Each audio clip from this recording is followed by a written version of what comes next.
What's going on, guys? Anubis COD finally coming back to you guys live, and still being homeless. My friend, for all you guys who don't know, for the past couple days, about 3 days, 4 days give or take, I've been staying with a friend. Also want to quickly apologize, guys. This video is going to be really windy today. It's a very cold, very windy day.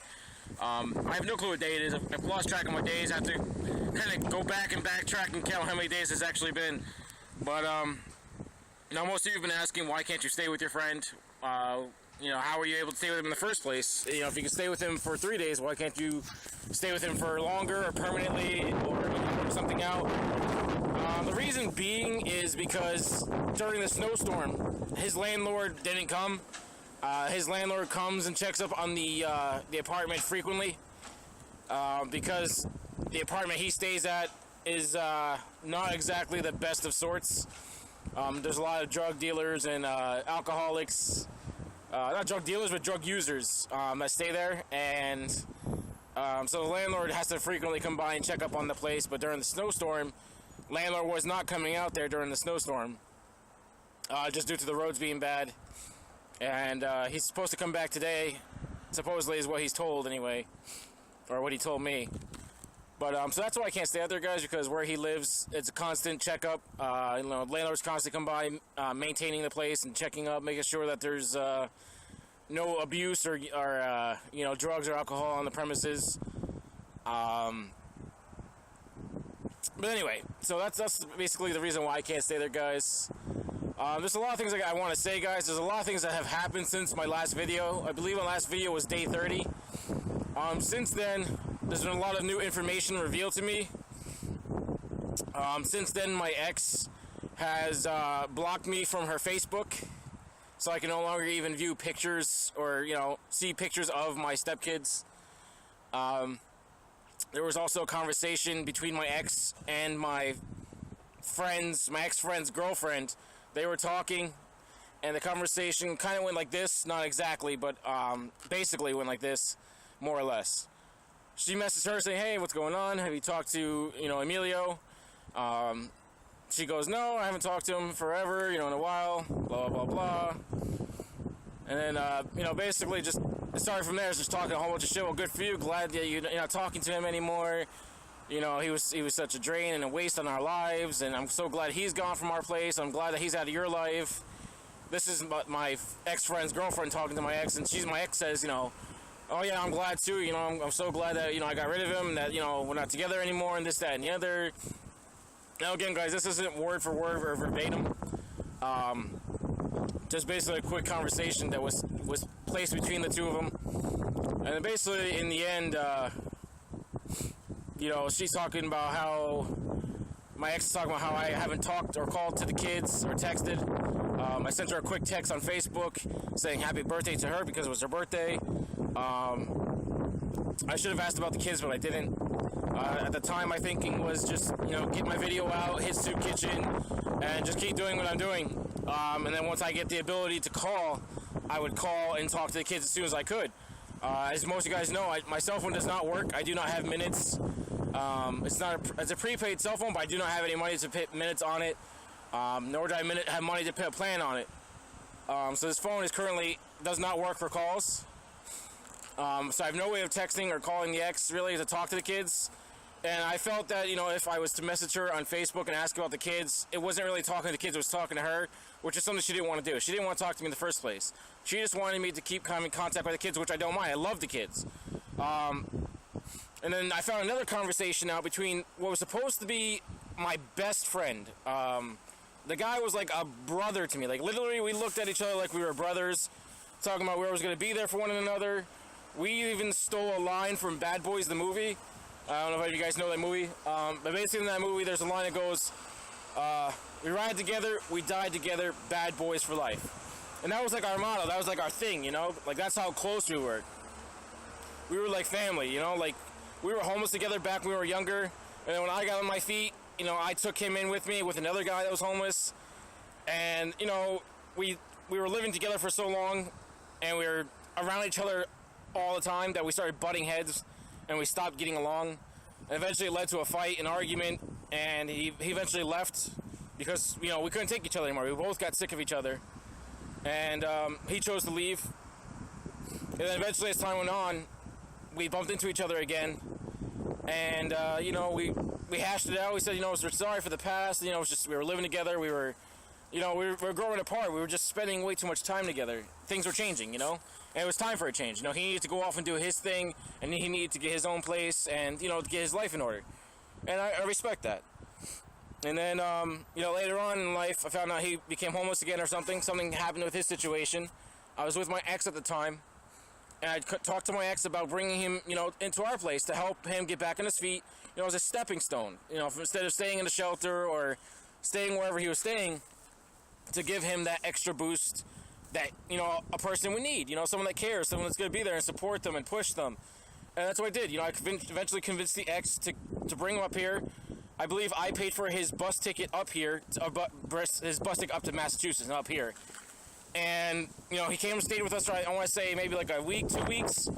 And then he felt uncomfortable with being around us because he, you know, he felt like a third wheel, and he felt like, you know, it was just an uncomfortable situation overall. And he thanked us for, you know, giving him a stepping stone and giving him a chance to get back on his feet and helping him try to find a job and, you know, pushing him in the right direction. And then he went off and went to go do his own thing. And now, like I said, on the 31st, I found some information that apparently back in December, he was talking to my ex. And I think my ex contacted him saying, what's going on with Emilio? Because she saw that I was going to be homeless, or heard that I was going to be homeless. And he was just like, oh, that's just Emilio being typical Emilio, and blah, blah, blah. Eventually came down to a conversation about the kids and about how I wanted to see them back in December to spend time with them. And she was asking him, well, do you think that he was going to plan on staying here or living here? And he was like, oh, yeah, probably. He's probably just using the kids as an excuse. He's probably just manipulating and using the kids. And that blew my mind. And that totally sent me into a rage. And from there, it goes on to talking about how that's the kind of person I am. I just manipulate and I use people, and that, you know, I'm no good, that I'm worthless, that I'm a scumbag. Yeah, I'm the one, back when we were originally homeless when we were younger, to take him in. Didn't know him from scrap paint, chose to take him and another in. And then we formed this friendship, this kinship, you know, through the homelessness, through being homeless. And then later on in life, he gets into another situation, and once again, I'm there to help him out and get him off his feet, and to help him try to get back into, you know, life, back into where he needs to be, where he should be, because I thought he was a good guy.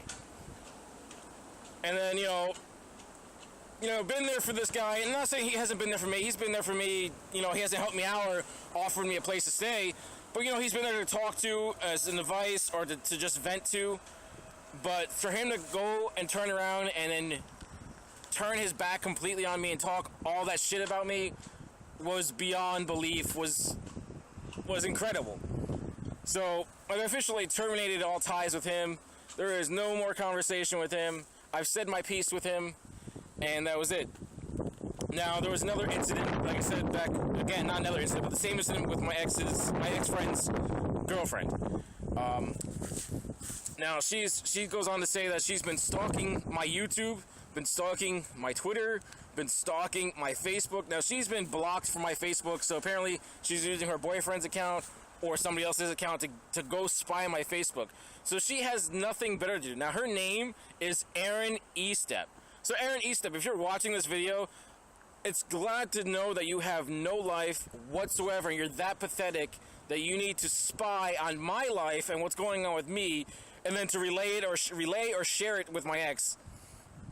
And then, you know, it just shows how fucking worthless and pathetic and how much more of a gold digger that you are.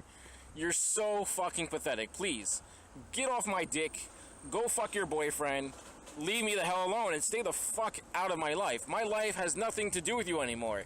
I'm not part of your life. I'm not living with you guys anymore. Kindly get the fuck out of my life and hop off my nuts. Thank you, you fucking fat cow. But anyway, guys, so basically she goes on to say to my ex that, what was it? Now I'm trying to remember. That, part of my story wasn't true, that, basically that me saying that my ex called the cops on me wasn't true. Now, for the most part, guys, let me give you the full ending of the story. So that night, a night about a week before I got thrown out, my ex and I was broken up already for about, I would say, a month or two. And she was going on dates, so I chose one night to go on a date. I go out on my date. On my way there, I get lost. By the time I get to the girl's house, the chick's house, whatever, I got lost on the way there. So by the time I got there, it was late. And I was already like tired from driving because it was a long drive because I was lost. And so, I got there, hung out with her, asked her if I could just stay the night, because I was tired. I didn't want to drive back home tired. She said, sure. And, so I left about 5 o'clock in the morning, got back at the ex's house or the apartment, and I got there at 6 in the morning, and the ex comes outside as I'm getting out, about to come inside. She goes, oh, that's it, I've had enough, blah, blah, blah. She's doing this little rant. Now, guys, this isn't verbatim, this isn't word for word, but basically, she flipped out. She asked for the car keys, and I said no, because I was, she wouldn't even have the car she has today if it wasn't for me, because basically what happened was the first car we had belonged to her ex-husband and was still in his name. And so what we did was we forged the signature on the deed of the car, whatever's the registration of the car, so that way she could trade it in and get a new car, get the old car into her name, and then trade it in later on to get the car that we have now. And then on top of it, she didn't have the money at the time to pay for car payments. So at times I was paying for car payments, at times she was. And we were doing that for a while, and eventually she was able to pay for it on her own. Eventually, yeah, she made the majority of the car payments, but I made a good percentage of the car payments. I helped pay for the car payments. I put my own money for gas into that car. I used the car to take the kids to school, to take them to the playground, to take them out, to do things, stuff like that. So, most of the time the car is being used by myself, only because I was taking care of the kids. But regardless of the fact is that's my reasoning for why I didn't want to give her the car keys, was I felt I didn't have to. I felt like I was entitled to still have the car keys. That, it's essentially, the car was kind of mine, even though it wasn't. The car was in her name, the new car. And it was in her name, but like I said, I felt like, I was entitled to some part of the car. Anyway, so I said no. So she's like, if you don't give me the car keys, I'm calling the cops. I was like, call the cops. So she starts calling the cops. I leave. Cops eventually find me. 2 cops come up on me. One cop says, are you Emilio Ruiz? I'm like, yeah. He's like, your ex says that you stole the car and that you wouldn't give her the car keys back. I was like, that's not true. I didn't steal the car. I had permission to use the car. And she made up all these lies to the cops about saying that I stole the car, that I had no permission to use the car. But the car's out in front of the house, and, yeah, I had the car keys, but as far as they know, the car didn't move, it didn't go anywhere, but she was claiming that I stole the car, that I had no permission whatsoever, which was a bold-faced lie. And with that being said, they eventually took my keys, including the apartment keys, which she didn't pay for. I paid for duplicate apartment keys out of my own pocket. So they took everything. They took the car keys and the house keys. They gave it all to her. The second cop did anyway. And the second cop came back, says she's not going to press charges. That basically she just kind of wants you out the house, that you guys been going through something, that you guys, are broken up or whatever's going on between you two, and that she just wants you gone. He's like, just give her some time to calm down. Right now she's kind of pissed off because, you took the car without permission or whatever the case may be. Just come back in a little while. I was like, you look, man, I've been out all night. I'm tired. I just want to go in and sleep and change my clothes. I haven't showered. I haven't changed my clothes. I'm wearing the same clothes all night, basically all day. I just want to go home. And it's like, well, you can try, but I can't promise it's going to be a good idea. So they leave. I go back to the house, and I knock on the door, ring the doorbell. Instead of her coming downstairs, she opens the second floor window, sticks her head out and goes, what do you want? I'm like, I want to come in. I want to go to sleep. I want to change my clothes. I want my clothes to change. I've been in these clothes all night. I'm tired, and I want to go to sleep. She's like, oh, no, you're not coming back in. You want your clothes? Fine. I'll bring all your clothes up to you. I was like, no, I don't want all my clothes. I want some clothes to change into. She's like, no, you're done. You're leaving, basically, is what happened. So then I was like, all right, fine, I'm calling the cops then. So I call the cops. The same 2 cops come back, and they ask, what the hell's going on here? We just were out here. We can't keep coming back out here for this petty bullshit, guys. And so, they talked to me, I explained my situation to them, and she explained the situation to them. Eventually, at some point, they're like, well, she said give her an hour to calm down. and then come back. I was like, look, man, I just want to go inside. Go home. It's fucking cold out. You know, here it is. What? I don't remember what it was. It wasn't cold. It was like, you know, I was just tired. You know, I was just whiny. And I just wanted to sleep. I wanted to change my clothes. You know, I just wanted to go inside where it was warm and lay my head down and go to sleep. And, you know, she wasn't having any of that. So eventually, after an hour, I came back. She let me back in. She's like, you know, at the end of this week or whatever, you know, you're out. We can't do this anymore. You're out. So basically, that's what led to it. You know, her calling the cops basically was the key factor into me getting out of the house. And she said even that if I did not leave at the end of the week, that she was going to call the cops again anyway. So essentially, if I refused to leave, she would end up calling the cops to have me thrown out anyway. So that's why when I tell you guys in the videos that my ex called the cops and had me thrown out, is because that's basically essentially how it went down. And what led to me being thrown out was that, you know, she gave me no choice. She gave me an ultimatum.